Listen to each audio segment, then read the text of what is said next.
Today from the global lane, the world awaits another Iranian attack on Israel. The Ayatollah says it won't be minimal or excessive. Iran could decide to launch as many as 500 or 1,000 ballistic missiles simultaneously at Israel. There would be no way for Israel to stop all of them.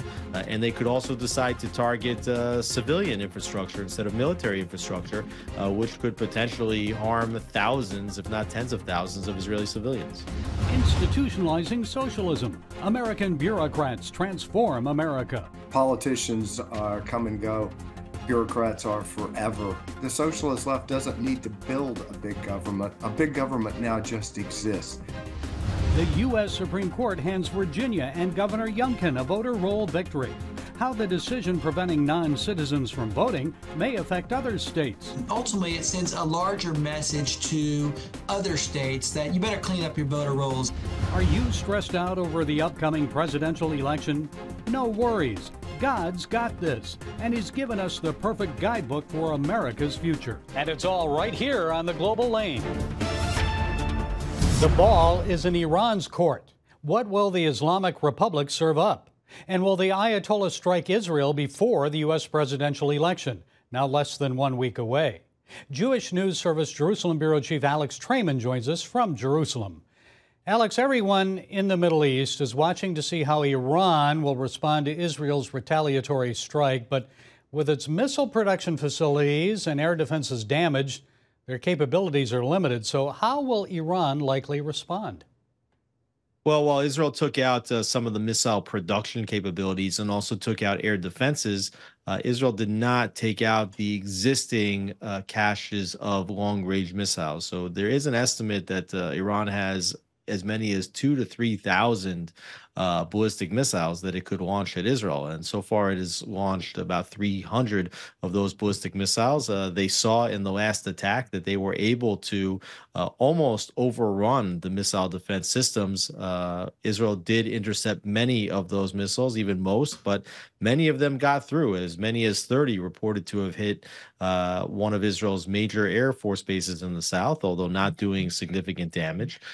Iran could decide to launch as many as 500 or 1,000 ballistic missiles simultaneously at Israel. There would be no way for Israel to stop all of them. And they could also decide to target civilian infrastructure instead of military infrastructure, which could potentially harm thousands, if not tens of thousands, of Israeli civilians. Well, that would be an escalation. And Israel's response to Iran's response, with most of the air defenses gone, as you had mentioned, is a strike against nuclear production facilities on the table? What's the likelihood that Israel will target them next, and why? Well, the importance of Israel's last strike on Saturday was that they took down just about all of Iran's missile defense and air defense systems, meaning that Israel can now operate freely over Iranian skies.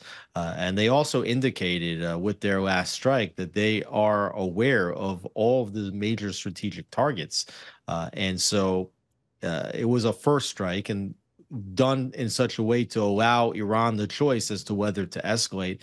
If they do, I do believe that Israel is prepared and has prepared for multiple contingencies, including a major Iranian escalation, and they would, I think, respond in kind. There's no way that Israel is going to allow a situation between with a war with Iran to linger or turn into some kind of a war of attrition. I think there's a good chance this could escalate very quickly, and Israel will know what to do in that situation. Well, they're still dealing with the northern front. A new leader has been named for Hezbollah. Most Middle East watchers cannot understand why anyone would want to step into that position after Israel has taken out the Hezbollah leadership and their replacements. Your thoughts?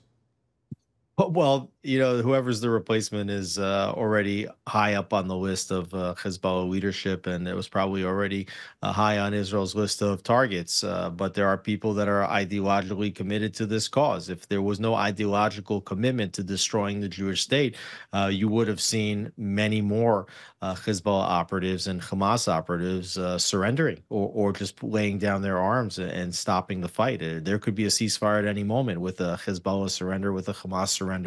But there is an ideological component here. This is a religious war, and Hezbollah and Hamas. They're operating on behalf of the Islamic Republic of Iran. So they're going to continue attacking Israel, and Israel is going to continue doing what they have to do to file down the capabilities of Hezbollah and Hamas until they're no longer a threat to the Jewish state. Alex, we're hearing there are defections from Hezbollah. What are you hearing? I've heard from soldiers that are on the front lines that while there are in fact firefights and there's been a sort of consolidation since the assassination of Hassan Nasrallah, that many of the Radwan force and other commanders in Hezbollah that were expected to be fighting against Israel, that they've moved back and they're not attacking right now. So I think that the situation in Lebanon is different than that in Gaza. In Gaza, Hamas rules the entirety of the Strip, and the people are very supportive of Hamas. In Hezbollah, you have this foreign terror organization which is clawing its way through the political system and trying to take more and more control over the country. But Lebanon, I mean, is split between Shiite Muslims, of which Hezbollah is a Shiite organization loyal to the Shiites in Iran. You have Sunni Muslims in Lebanon. You also have nearly a third of the population Christian, and they want their country back too. So there's not necessarily overwhelming support within Lebanon for Hezbollah.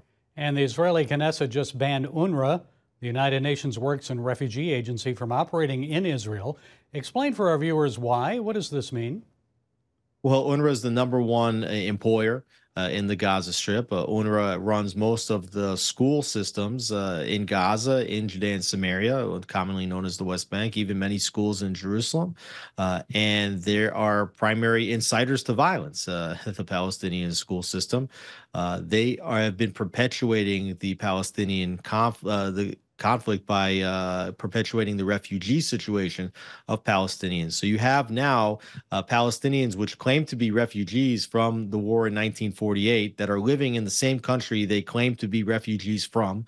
And not only that, even though they've been successfully resettled in Palestinian cities, this refugee status gets conferred on to second, third, and now even fourth generations. It's the only refugee situation in the world in which the refugee status is conferred onto future generations. And it's done that way to make sure that the number of refugees that you have now is much greater than the number of refugees you actually had in 1948 when the original refugees claimed their status. So they're a major part of the problem in the Gaza Strip. We saw that one of the individuals who was killed alongside Yahya Sinwar, who was the head of Hamas, he had an ID card stating that he was an UNRWA employee. And so as far as Israel's concerned, at this point, UNRWA equals Hamas. Okay, Alex Trayman, Jewish News Service Jerusalem Bureau Chief. Thank you, Alex, for sharing your time and insights. We appreciate it. Gary, thanks for having me. A recent poll found 3/4 of American voters believe U.S. democracy is under threat. One political party believes the country is threatened by fascism and dictatorship. The other feels the nation itself is under threat of destruction due to leftist open border policies. Well, our next guest believes big government has gradually changed America by advancing socialist ideology throughout the U.S. institutions and culture. J.T. Young is author of Unprecedented Assault: How Big Government Unleashed America's Socialist Left. JT, thanks for being with us. Politicians come and go, but government bureaucrats are entrenched. They're really the ones with the longevity to effect change. So give us some examples. How have they moved America closer to embracing socialism? It's a great question, Gary, and I really want to thank you for having me on the show today. Just as you said, politicians come and go. Bureaucrats are forever. What we have seen basically since the Great Society, that laid the groundwork for the building of a government that is now consuming up to 25% of the nation's GDP.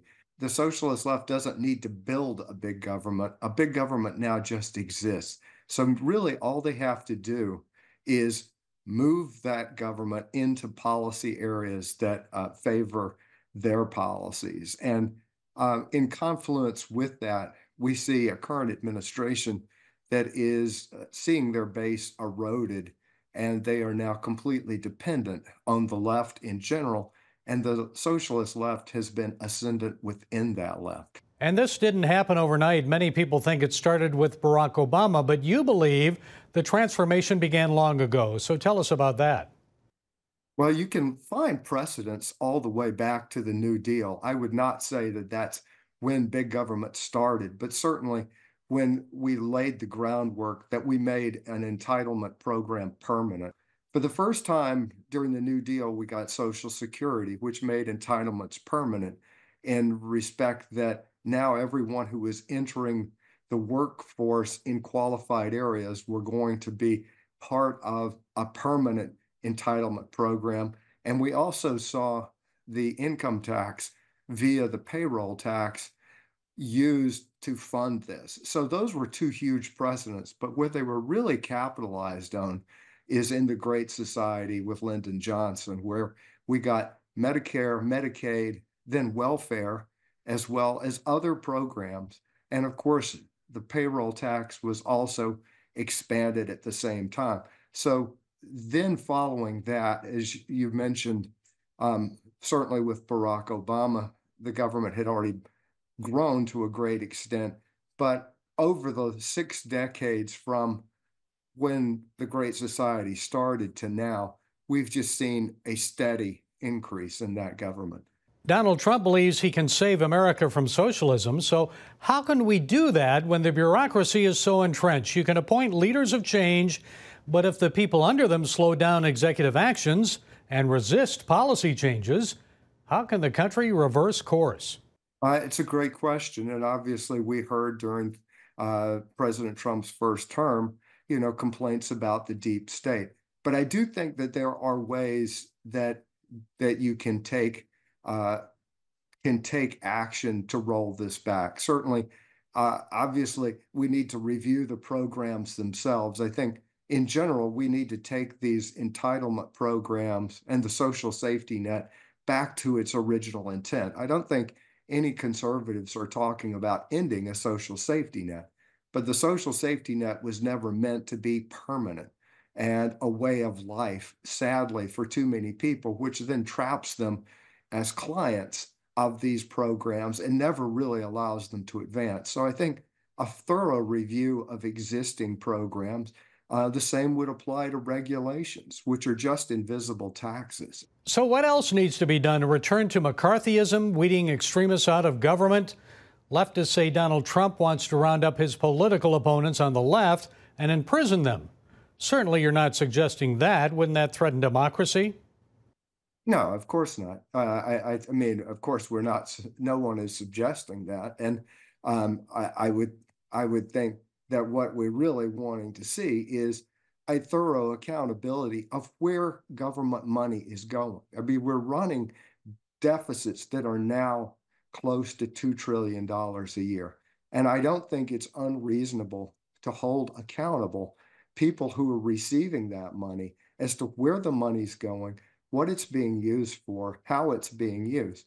And I think it's also incumbent on the government itself. When you're running deficits of these size, and we know they're unsustainable, why are we not asking these questions? We ask these questions of the private sector, and accountability is increasingly being demanded.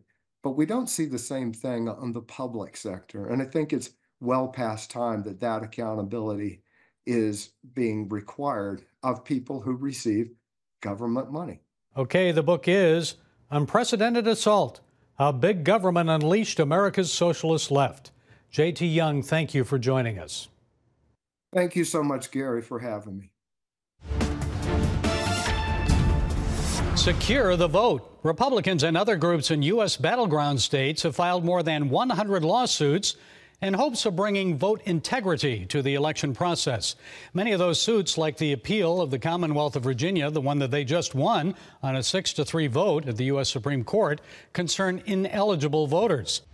Easy to vote, hard to cheat. That's the standard we have in Virginia. That's why this is a brilliant winning for not just upholding the rule of law, but I just say common sense. 83+% of Americans think only citizens should be voting on our election. That's actually the law. It is a felony if you are a non-citizen voting in a U.S. election. Joining us is Houston attorney Jared Woodfi, who has filed a lawsuit against the voter registrar of Harris County, Texas, for failing to purge voter rolls there. Jared, what is your reaction first to this Supreme Court ruling in favor of the Commonwealth of Virginia purging voter rolls less than 90 days before the election? Well, it's a great victory. I mean, it only makes sense. I mean, you have a voter roll that has individuals who are not United States citizens who under our Constitution can't vote. I mean, the fact that we're having to take that all the way to the United States Supreme Court just to remove those folks from the voter roll just shows you how entrenched the other side is in making sure that the voter roll is inaccurate. So thank God for Governor Youngkin and the fact that he didn't give up, that he didn't back down, that he took this all the way to the United States Supreme Court, which will send a very clear message to other jurisdictions that if you have folks who are not United States citizens on your voter roll, they need to be removed. They need to be taken off. And that's a great victory today. Well, now your lawsuit in Texas, explain to us what's happening there that caused your clients to bring a suit against Harris County. Sure. Well, you know, Harris County, which is Houston, Texas, is the largest county in the state of Texas. Typically, as Harris County goes, so too goes the state of Texas. State of Texas is run by Republicans. We have a Republican at every statewide office, Republican majorities in the State House, State Senate. But in some of our larger counties, like Harris County, it's being run by Democrats. And so we have a voter registrar, we call it the tax assessor collector, who has chosen not to show up for work for the past 3.5 years.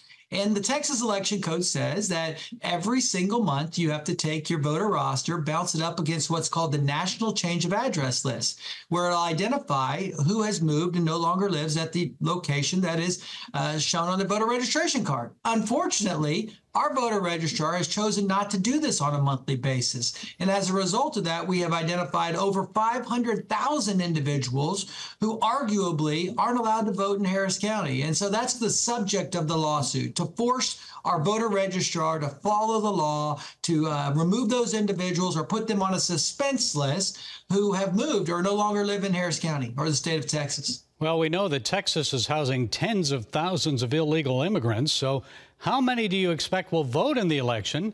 Many may already have registered to vote when they got their driver's licenses.